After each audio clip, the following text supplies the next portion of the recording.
गोलू एक किसान है जो एक गांव में रहता है। गोलू कभी स्कूल नहीं गया, लेकिन वह बहुत होशियार है।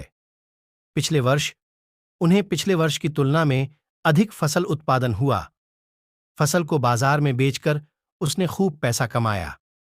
एक रात एक चोर उसके गांव में धन चोरी करने आया। वह गोलू के घर गया। गोलू समझदार था। वह जानता था कि चोर उसके कमाए हुए धन को हड़पने का प्रयास कर सकता है। इस प्रकार वह विशेष रूप से रात के समय सतर्क रहता था। उसने देखा कि उसके घर की ओर आ रहा है। जब चोर उसके घर के पास आया तो वह एक दीवार के पीछे छिप गया।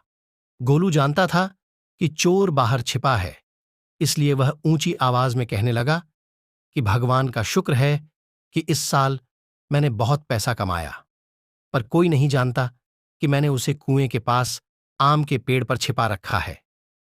जब चोर ने यह सुना तो उसने सोचा कि गोलू ने उसका काम आसान कर दिया है और अब वह सारे पैसे पेड़ से काटकर गोलू के घर से निकल जाएगा।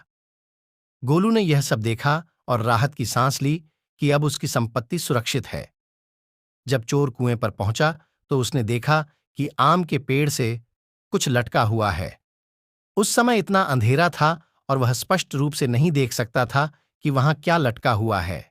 उसने सोचा कि यह गोलू की कमाई का गट्ठर होगा।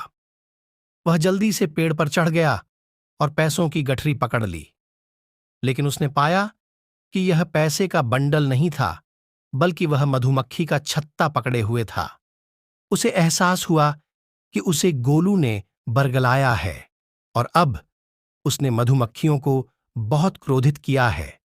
वह वहां से चला गया और भाग गया और फिर कभी वापस नहीं आया। गोलू अब एक अमीर किसान है।